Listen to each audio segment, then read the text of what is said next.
We have all seen it. After a storm, when the dark clouds break, a majestic arc of color sweeps across the sky. It is a moment of pure beauty, but is it just a meteorological phenomenon? To the ancient world, it was much more. To them, and to us through the Bible, this sign is a divine seal on history. The scriptural foundation of the rainbow is found in the very beginning, in the aftermath of the Great Flood. Imagine the scene: Noah and his family stepping out onto a silent, empty earth. Everything was cleansed, but it was also desolate. The silence must have been both a relief and a terrifying reminder of the previous world's total end. Imagine what Noah was thinking. He had witnessed a level of judgment that no human has seen since. The very water that preserved him had erased everyone else. The ground was new, but his memory was long. Standing on this new earth, he must have carried a profound fear of the next dark cloud that rolled in. This is where God steps in with a divine contract. He recognizes that humanity cannot move forward while living in terror. The first thing God does after the ark rests is to address this deep fear. He gives Noah more than just permission to build. He gives him a mental and spiritual reset through a new covenant.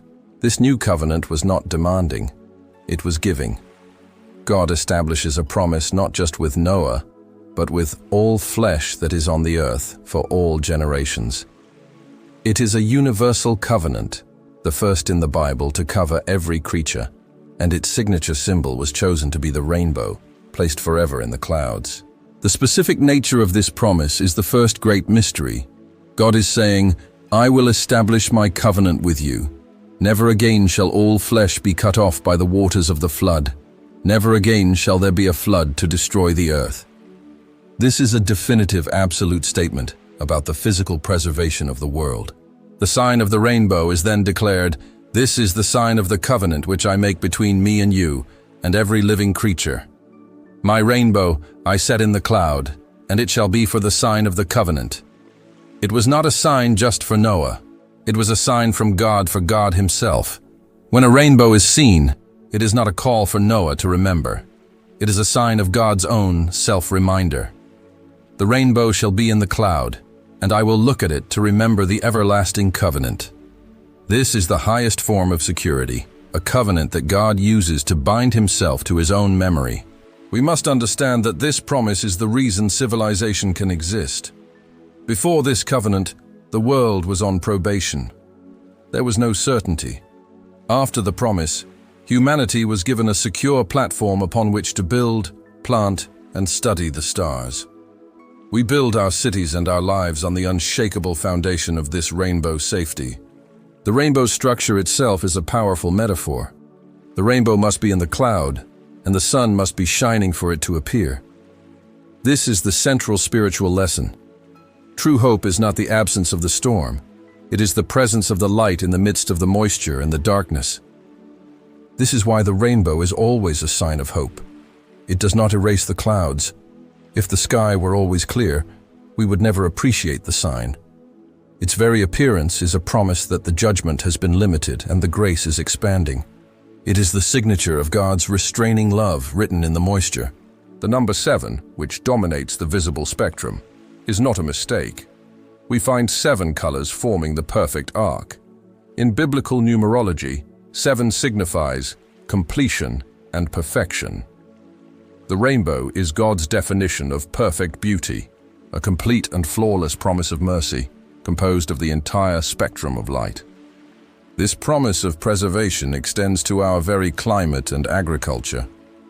Following the flood, God promised, "While the earth remains, seed time and harvest, cold and heat, winter and summer, and day and night shall not cease."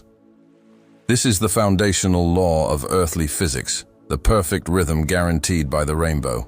We live in an age of climate anxiety. Many people are terrified that the systems of nature are about to fail and destroy all life. The rainbow is the Bible's ultimate answer to this fear. It is a sign that, while humans must be stewards, the ultimate fate of the planet is not in human hands. It is secured by a divine signature. The rainbow is also a sign of God's grace to the creature. Notice that the promise is not with humanity alone. The animals are mentioned first. The rainbow is a sign that God's perfect design includes the preservation of the animal kingdom. He has a covenant with the bird and the beast to keep the world a safe habitat for them.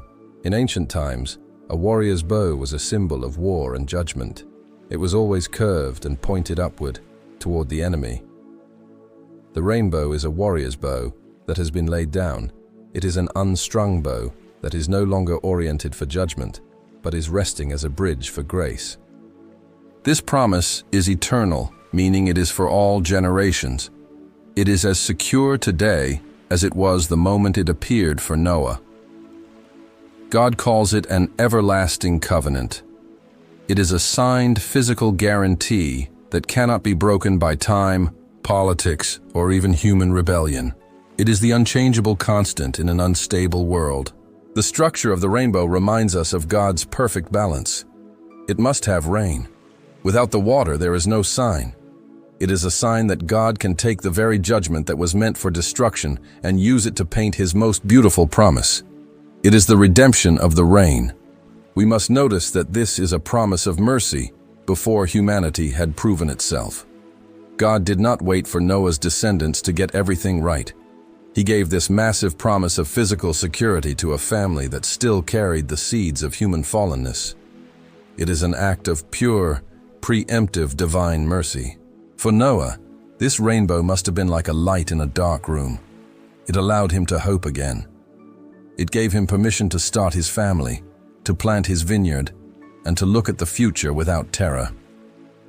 It was the first breath of divine hope for a post-flood world. This message of hope is not just history, it is prophecy. In the book of Ezekiel, a vision of the very throne of God is described, and it is surrounded by a glowing brightness that has the appearance of the rainbow. Before any judgment leaves that throne, it must pass through the light of that eternal promise. We are also given the profound vision of the rainbow in Revelation. A great angel descends from heaven with a face that shines like the sun, a cloud for a robe, and a rainbow was on his head. The rainbow is not just left in the clouds. It is worn by the divine messengers of God's plan. When we read the final visions of the Bible, we see the number 7 appearing in groups of churches, seals, trumpets, and bowls. The perfect order of the rainbow, with its 7 notes, becomes the architecture of the end times. The world must move through a sequence of 7-fold completion. The covenant of the rainbow is a covenant of peace. Isaiah connects this promise directly to God's later covenant of peace, saying, "For this is like the waters of Noah to me. For as I have sworn that the waters of Noah should no longer cover the earth, so have I sworn that I would not be angry with you." The sign of the rainbow is an unbounded promise. It does not require a special key, a specific language, or an elite status to see. Anyone, anywhere, who looks at the sky can access this message. It is the language of beauty that speaks directly to the soul of any creature with eyes to see. The colors themselves tell a story. Red is the color of passion, sacrifice, and the first ray of creation. Violet is the color of royalty, the final, deepest vibration of visible light. The rainbow encompasses the entire spectrum, showing that God's plan is the integration of both passion and kingship, of beginnings and endings. The everlasting nature of this covenant means that it still governs how God interacts with our world. His default stance is not anger, but a restraining mercy that physical nature is safe. The rainbow is a visual anchor, preventing the tide of judgment from erasing the world before His plan is complete. This sign is a gift to our memory, because we, like Noah, can be prone to fear. We see natural disasters, economic collapses, and personal tragedies, and we can forget that there is a secure platform. The rainbow is God telling us, "Do not be afraid of the moisture. I am using it to paint my signature." The rainbow should shift how we look at creation. Every sunset, every thunderstorm, and every rainbow is a moment where the invisible Creator becomes visible through physics and light. The natural world is not a random collection of events. It is the physical medium through which God continues to communicate His promises. The story of the rainbow is the story of divine balance. God is both just meaning he has a line for judgment, and also perfectly merciful, meaning his default stance is to restore and preserve. The dark cloud and the shining light are the two hands of God holding the universe in place. The final lesson of the rainbow is found in music. The 7 notes of our scale return to the first, but an octave higher. We, like the rainbow, are moving in a circular transformation. We return to our source, but we are lifted, from passion to purple, from moisture to majesty, to live in the full spectrum of divine light. What a moment that must have been for Noah. After all that loss, to have God point to the very air and declare, "That air will never again be your enemy." The sign was a benediction, a final act of comforting blessing on a family that was chosen to carry the burden of the new world. This promise of the physical safety of the planet is the reason the final plans of God can move forward. The stage has been set, the rhythm of 7 is established. We can study the seasons and build the world, knowing that the foundation is secure, waiting for the final, perfect conclusion of history. The rainbow is the ultimate seal of integrity. When God uses it to remember his covenant, he is telling us that his integrity is bound to his own memory. He cannot break his word. Every rainbow is a physical testament that God's character is unchangeable and absolute. And so, we must look up. In a world that is obsessed with scrolling down, the rainbow demands that we look up to find perspective. It tells us that beauty is objective, history has a plan, and you are not living in a dying system. You are living in a universe secured by an eternal signature. Let the rainbow be a quiet signal to your soul. The next time the dark clouds break and that arc appears, know that it is not a coincidence. It is God looking at his own memory and telling you, "I have placed my signature here so that you will know." Every storm, no matter how great, must eventually submit to my light.